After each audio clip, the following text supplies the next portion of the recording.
But it is my great pleasure to introduce to you, since many of you have not got a chance to sit down and talk with her yet, or interview her yet, a proven winner both in her athletic realm as a player and an administrator, very well known in the developmental world, and executive board member of NAD, our new interim director of athletics, Ms. Jennifer Lynn Williams.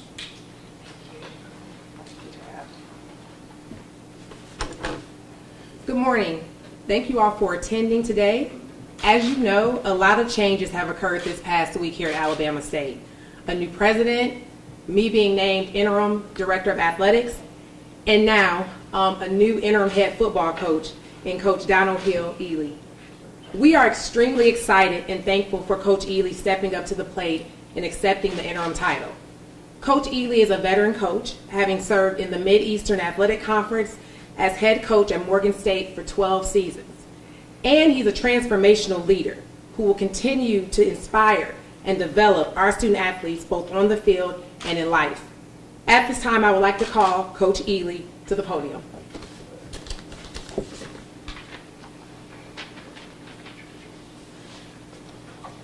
Good morning, and thank you, Ms. Williams, for this opportunity.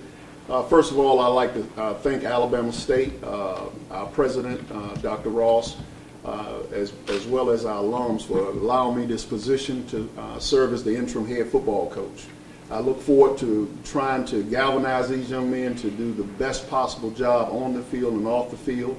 Our focus this past week, with all the turmoil and everything that's going on, is being able to protect these young men from just various chains of various thoughts and various ideas and habits and things that come with being 0-5, and making sure that we implement great practice structure, show change that we can add some motivation and some morale to our program. And I guess at this time I'll answer any questions. Coach, how has the team embraced the new change in leadership?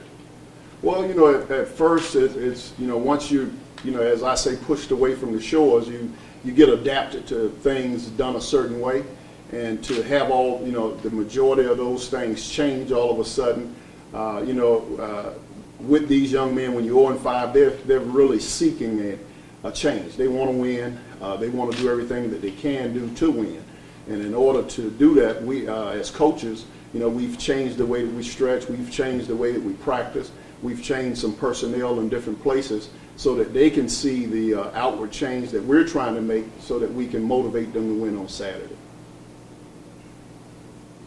What have you done so far to implement as far as strategic changes? Do you have any plans of changing up some of the philosophies that the predecessor had done during the season so far? Definitely, yes. You know, our biggest thing is that when you know, once I took over the position as interim head coach, I have to be able to put things in place that I can step in and I can help out with, whether it's offensive and defensive strategy. So we've moved some guys defensively closer to the ball. Offensively, we've moved some guys personnel that we can be a lot faster and athletic. So, you know, just small tweaks, because you can't change stuff that they've been working on vastly from last year. So you have to, you know, take some of the things that's there and you know, change it up slightly, and that's all that we've been doing this last week actually. Yes, sir. What was the first thing that you said to your players when you met with them and they found out you was the new interim head coach? Well, the key is allowing them to grieve. You know, and what I mean by grieving is not like anyone's deceased, but when you have departure of any leadership, as adults it's tough for us, but as young people, the first thing they want to do is start to blame themselves. So I have to reassure them that, you know, we're moving forward, and reassure them that this is not the end of the world, that you know, your goals are still out in front of you, and to make sure that we make good choices, make sure that you're doing the small things right. So the first thing that you know, that I did when I had a chance to talk before them was give them a schedule. This is the schedule. This is what you'll follow now.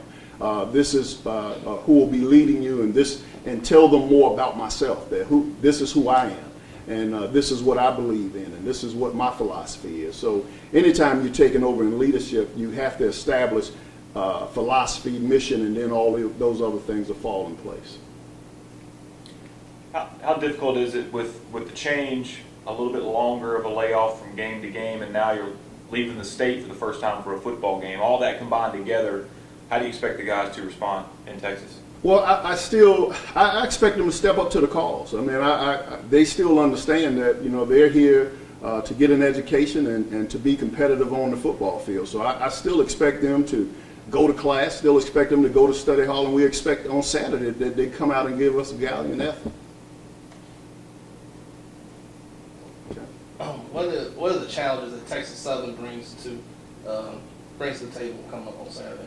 Well, Texas Southern, they have some of the same problems we have, which shows in the record. The thing that we have to guard against is, we go into hostile territory. We're going into Texas. It's their homecoming, and they want to, you have the seniors that's going to rise to the occasion. You have the alumni that's going to be cheering them on, and we're, asking our alumni to come out and cheer us on as well. So, going into a game like that, the same, you really don't know what to expect, because right now any trick plays that they may bring, and the thing that we have to do is make sure that when you have two teams that are winless, you have to make sure that you guard against the character that's on the field, that you're not getting the unsportsmanlike conducts, you're not getting the holding, those as I call low-budget character plays where guys are really, giving up. So, we're working on that we're giving our best effort on every play. Yes, sir.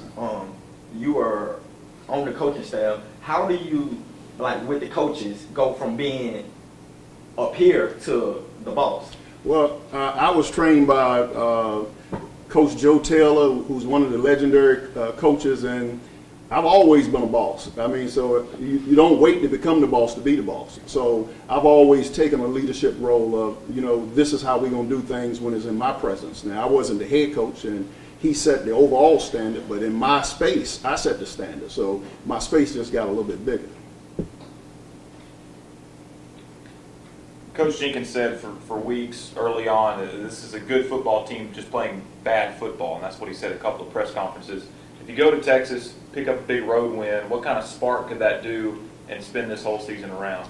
And he's absolutely correct, is that, we have to make the plays out there on the field, and we need a win in ourselves. We need some success.